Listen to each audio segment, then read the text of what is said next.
ሰላም ጤና ይስጥልን ተመልካቾቻችን ከአንከር ሚዲያ ዝግጅት ክፍል ያክብሮት ሰላምታችንን እናቀርባለን። ዜናዎችን ይዤ መጥቻለሁ። መሳይ መኮንን ነኝ።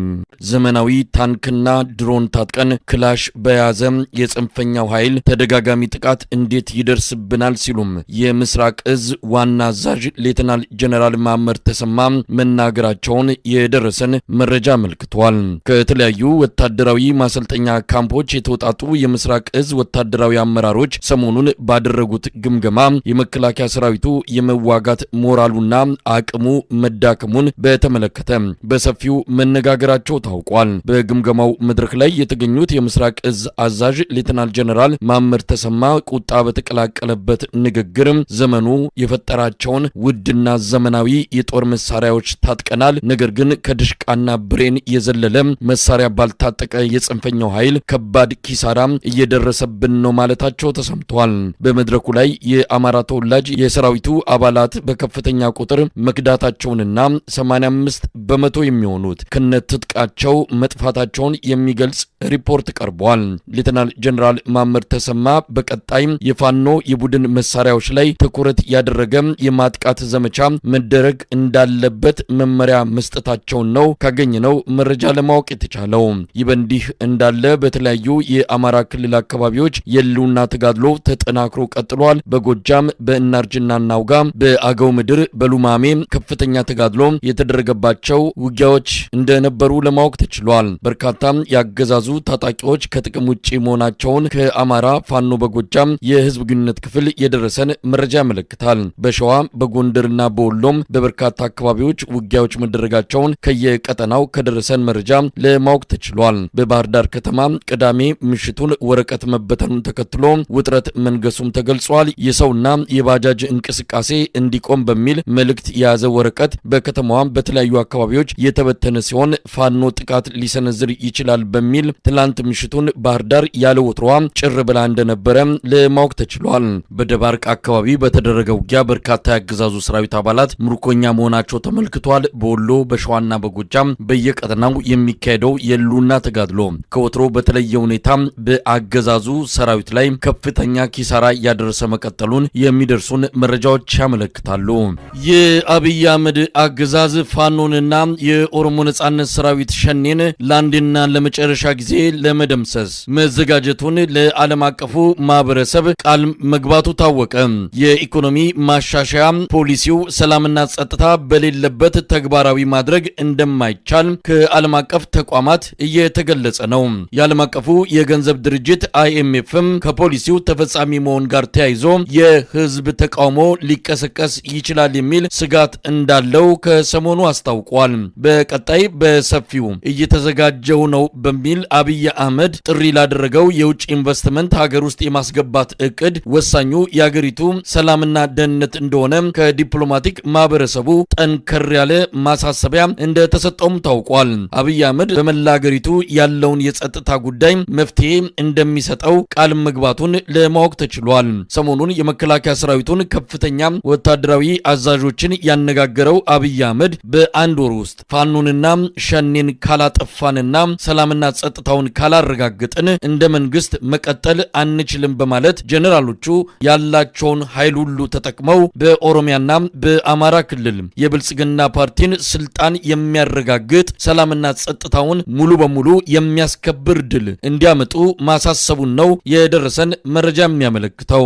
ለመከላከያ አዛዦች ማብራሪያ የሰጡት የገንዘብና ኢኮኖሚ ሚኒስቴር ባለስልጣናትም የኢኮኖሚ ፖሊሲው ማሻሻያው መሬት ላይ እንዲወርድ ከማንም በላይ የመከላከያ ሰራዊቱ ሚና ወሳኝ መሆኑን በመጥቀስ የትኛውም መስዋዕትነት ተከፍሎ ሀገሪቱን እንዲያረጋጉ ጥሪ ማድረጋቸውም ተመልክቷል። ከፍተኛ ግራ መጋባት ውስጥ የሚገኘው የአብይ አህመድ አገዛዝ የሀገሪቱን ከግማሽ በላይ የሚሆነውን አካባቢ ባልተቆጣጠረበትና ከአዲስ አበባ በስተቀር ያለው የሰላም ሁኔታ አስተማማኝ ባልሆነበት በዚህ ወቅት የኢኮኖሚ ማሻሻያ ፖሊሲ አድርጌያለሁ በሚል ገንዘብ መበደሩ በዓለም አቀፉ ማህበረሰብ ዘንድ መነጋገሪያ ሆኗል። ተናግረዋል። የአብይ አህመድ አገዛዝ በኦሮሚያ ክልል የኃይል የበላይነቱን መነጠቁን፣ የአማራ ክልል ከእጁ መውጣቱን፣ ትግራይን መቆጣጠር ከተሳነው ዓመታት መቆጠሩን በመግለጽ ዘ ኢኮኖሚስት የተሰኘው ታዋቂ ዓለም አቀፍ መጽሔት አብይ አህመድ የተበደረውን ገንዘብ እንዴት ተግባራዊ ሊያደርገው ይችላል ሲል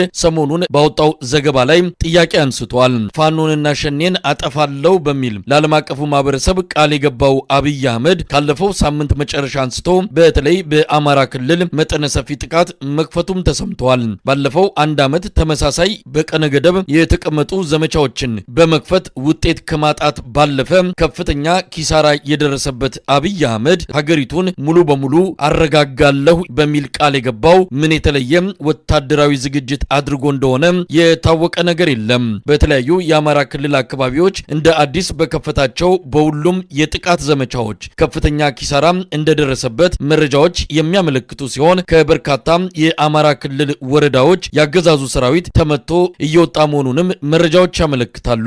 በመላ ሀገሪቱ የሚገኙ መምህራን በስልጠና ሰበብ ወደ ተለያዩ ማዕከላት እንዲገቡ ጥሪ ያደረገው የአብይ አህመድ አገዛዝም ማንኛውንም ተቃውሞና የህዝብ አመጽ እንደማይታገስ በመግለጽ በትምህርት ሚኒስቴር በኩል ለየክልሎቹ ደብዳቤ መበተኑም ተመልክቷል። በአማራ ክልል ስላሉት የአውደ ውጊያ ውሎች የተመለከተ አጭር ዘገባ የዘውትር ተሳታፊያችን ይዞልን ቀርቧል። ትናንትናው ዕለት በደብረ ብርሃን ከተማ ከአዲስ አበባ መውጫ በሚገኘው የዳሽንና ሀበሻ ቢራ ፋብሪካዎች አካባቢ የሚገኘው አብይ አህመድ የጥምር ጦር ካምፕ ሰርቶ የሚቀመጥበት አካባቢ ነው። የአካባቢ በዚህ አካባቢ የፋኖ ኃይሎች በሌሊት በፈጸሙት ጥቃት ሁለት ካምፕ ነበረ፣ የአድማ ብተናና የኒሻ እንዲሁም የመከላከያ። ሁለቱንም ካምፕ ደምሰው በጣም በርካታ ሰራዊት እንደሞተና አብዛኛው ወታደር ቁስለኛው ወደ ደብረ ብርሃን ሆስፒታል ሕክምና እየተደረገለት እንደሆነ ሌሊት ነው ጥቃቱ የተፈጸመው። ሌላው በማዕከላዊ ጎንደር የምስራቅ በለሳ ዋና ከተማ በሆነችው በኋላ ላይ የፋኖ ኃይሎች በፈጸሙት ከባድ ጥቃት የከተማዋ በኋላ ከተማ በሙሉ በፋኖ ኃይሎች ቁጥጥር ውስጥ እንደወደቀች ዛሬ የደረሰኝ መረጃ ይጠቁማል። እቺ ከተማ ወደ በርካታ አቅጣጫዎች የተንቀሳቀሰ ጥቃት የሚፈጽምበት ከተማ ነበረች። አንድ ክፍለ ጦር እዛ ከተማ ላይ ይገኝ ነበር። ይህን ክፍለ ጦር ደምስሰው ከተማዋ እንዲወጣና ከተማዋ በፋኖ ኃይሎች ቁጥጥር ስር እንድትወድቅ ነው የተገኘው። ሌላው እንግዲህ ዛሬ ሌሊት በሰሜን ወሎ ከተማ የምትገኘው የጋዝ ወረዳ ዋና ከተማ የሆነችው የአገዛዝ ጦር ከፍተኛ የሰራዊት ክምችት አድርጎባት የሚገኝ ነውና ስትራቴጂክ ቦታ የሆነች ወደ ጋሸና፣ ወደ ጋይን፣ ላሊበላ፣ ወደ ወልዲያ የምትወስድ በጣም ስትራቴጂክ ቦታ ነች። እቺ ስትራቴጂክ ቦታ የፋኖ ኃይሎች በፈጸሙት ከፍተኛ እና የሌሊት ጥቃት ሙሉ በሙሉ የከተማዋን ስታይሽ የምትባለውን ከተማ በፋኖ ቁጥጥር ውስጥ እንደወደቀች ይጠቁማል። እንግዲህ መረጃ ለአንተ የነገርኩ ባለበት ሰዓት የስታይሽ ከተማ ከመከላከያና ከአድማ ብተና ኃይል እጅ ወጣ በፋኖ ኃይሎች ቁጥጥር ውስጥ እንደገባች ነው መረጃው የደረሰኝ። ሌላው በደቡብ ወሎ ዞን መቅደላ ወረዳ ከማሻ ከተማ አቅራቢያ የምትገኝ ኮሬብ ከተማ በፋኖ ኃይሎች ቁጥጥር ውስጥ ወድቃለች። ከውጊያው በኋላ የጠላት ኃይል ተበታትኖ ወደ ተለያዩ አካባቢዎች ቢሸሽም ገሚሱ ከሽሽቱ ለማምለጥ ሲል በተለያዩ አካባቢዎች ገደል ገብቶ እንደሞተና በተለይ በዋናነት የአድማ ብተናና የሚኒሻ ኃይሎች የመከላከያ ሰራዊት የከባድ መሳሪያ ሽፋን ሰጥቷቸው እንዲሸሹ ለማድረግ ቢሞክርም አቅጣጫቸውን ስተው ወዳልታወቀ ስፍራ በመሄዳቸውና ገደላማ አካባቢ ላይ በርካታ የአድማ ብተናና የሚኒሻ ኃይሎች ገደል ገብተው እንደሞቱና የአካባቢ ማህበረሰብ ከወደቁበት ቦታ እና ሙተው ከተገኙበት ቦታ አውጥቶ እየቀበራቸው እንደሆነ የደረሰኝ መረጃ ይጠቁማል። የአማራ ፋኖ በሸዋ ከሰም ክፍለ ጦር በትናንትናው ዕለት በአረርቲ ከተማ በመግባት በ02 ቀበሌና አርሴማ አካባቢ በአገዛዙ ጥምር ጦር ላይ ማለትም የ84ኛ ክፍለ ጦር የጦሩ ስታፍ ሰራተኞችን ጨምሮ በርካታ በወታደራዊ ካምፕ ውስጥ የነበሩ የመከላከያ ሰራዊት አባላትን ደምስሶ አካባቢውን ተቆጣጥሮ እንደነበርና ይሄንን የጦር ካምፕ ለማስለቀቅ ከሌላ አቅጣጫ የመጣ ያገዛዙ ጦር ወደ ኮርማ ቀበሌ በማምራት ላይ እንዳለ በውስጥ አዋቂ ምንጮቻቸው መረጃ ስለደረሳቸው ቀድመው ኮርማ ቀበሌ ላይ በመጠበቅ የመጣውን ኃይል መተው እንዲመለስ አድርገውታል። ችን ከተማ አርሴማ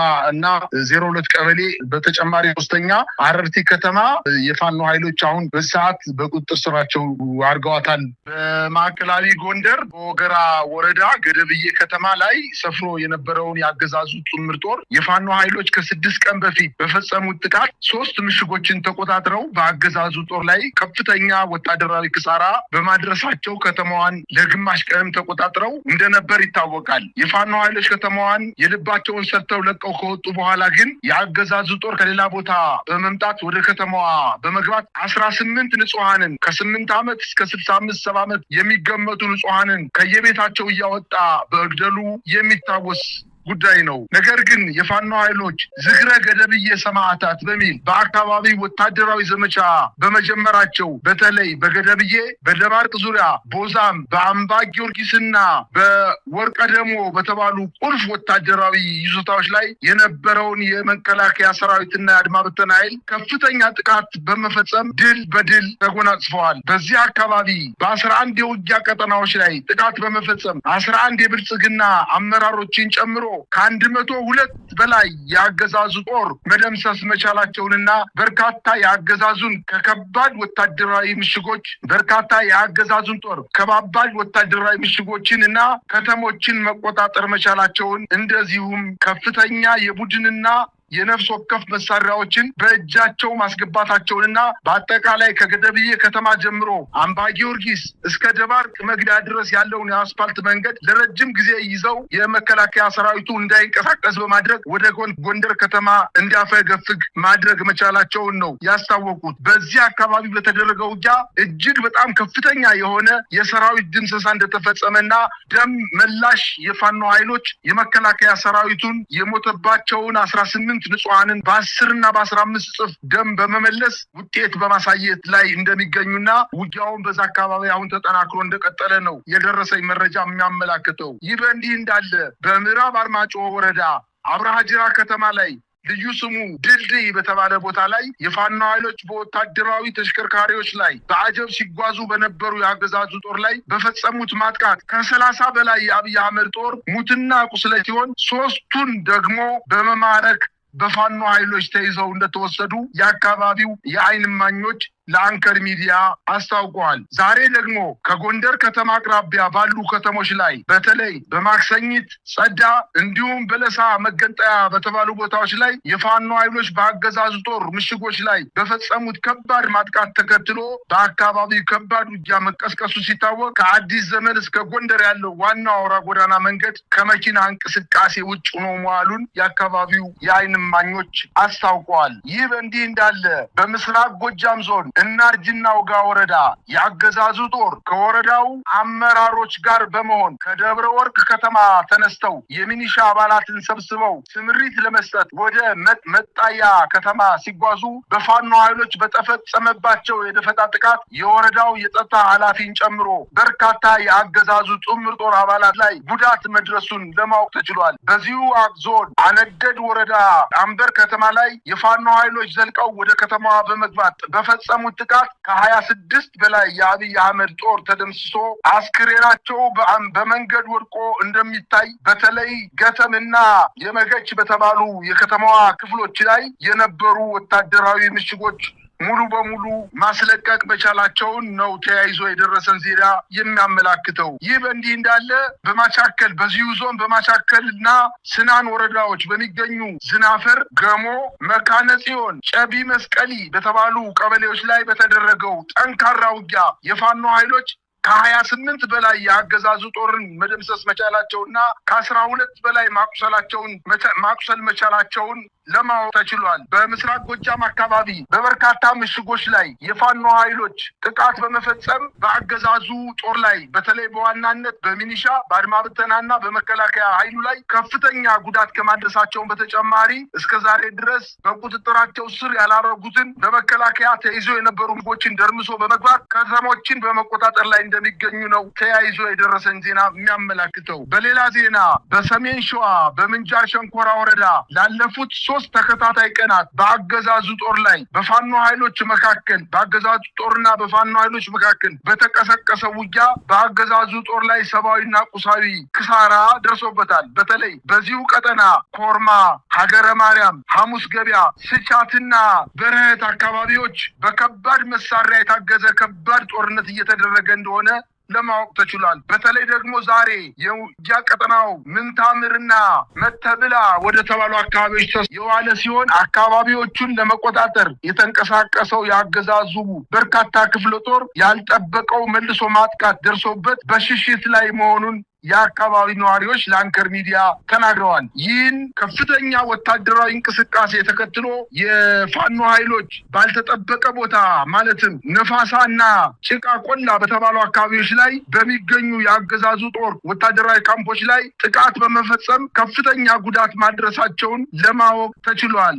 በሌላ ዜና በሰሜን ወሎ ራያ ቆቦ ወረዳ ብዬና አረፋ ጊዮርጊስ አካባቢዎች ላይ በዚህ ሰዓት ከፍተኛ ውጊያ እየተደረገ እንደሆነና የፋኖ ኃይሎች ከባባድ ወታደራዊ ምሽጎች ላይ የነበረውን የአድማ ብተናና የመከላከያ ሰራዊት አባላት ይዞታ የነበረውን በከበባ በማጥቃት በዚህ ሰዓት የደረሰው ጉዳት ለማወቅ ባይቻልም ውጊያው ግን በፋኖ ኃይሎች የበላይነት ከፍተኛ ማጥቃት እየተፈጸመ ሲሆን ምናልባትም በዚህ አንተና እኔ በምንነጋገርበት ሰዓት የጠቀስኩልን ጎብዬና አረፋ ጊዮርጊስ የሚባሉ አካባቢዎችን ለመቆጣጠር የፋኖ ኃይሎች አልመው በሶስት አቅጣጫ ጥቃት መፈጸማቸውንና ወደፊት እየገፉ እንደሚገኙ ነው ተያይዞ የደረሰኝ መረጃ የሚያመላክተው። ከነገ ጀምሮ በመላው የጎጃም ቀጠና የተሽከርካሪዎች እንቅስቃሴ ገደብ መጣሉ ተገለጸ።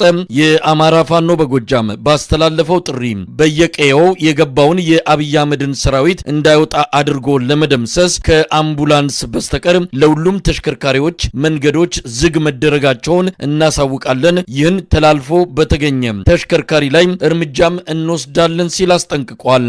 አብይ አህመድ ለዓለም አቀፉ ማህበረሰብ ቃል ገብቶ አጠፋቸዋለሁ ብሎ ሰራዊቱን በአዲስ መልክ ማሰማራቱን ተከትሎ ጥሪ ያደረገው የአማራ ፋኖ በጎጃም እድሜው ከ18 እና ከዚያ በላይ የሆነ ማንኛውም የአማራ ወጣት ወደ በረሃ ገብቶ ትግሉን እንዲቀላቀልም በመግለጫው ጥሪ አድርጓል። ይህ በእንዲህ እንዳለ በተለያዩ የአማራ ክልል አካባቢዎች ተጋድሎች ተጠናክረው ቀጥሏል። ከቋሪት ተጠራርጎ የወጣው የአብይ አህመድ ሰራዊት ከቀናት በኋላ ተመልሶ ወረራ ለመፈጸም ከአማራ ፋኖ ኃይሎች ጋር ጦርነት ገጥሞ ከፍተኛ ኪሳራ ደርሶበታል። በአዴት በመሸንቲ በፍኖተ ሰላም አካባቢዎች ብርቱ ውጊያዎች እየተደረጉ ነው። ካለፉት 2 ቀናት ወዲህ በደብረ ማርቆስና አካባቢዋ ጠንከር ያለ ውጊያ መደረጉ ታውቋል። በጎንደር አርማጮህ አብራጅራ ከባድ ውጊያ ተደርጎ በአገዛዙ ሰራዊት ላይ ኪሳራ መድረሱ ታውቋል። በወሎ የአማራ ፋኖ እያደረገ ያለው የህልውና ተጋድሎ በድል ታጅቦ መቀጠሉን መረጃዎች ያመለክታሉ።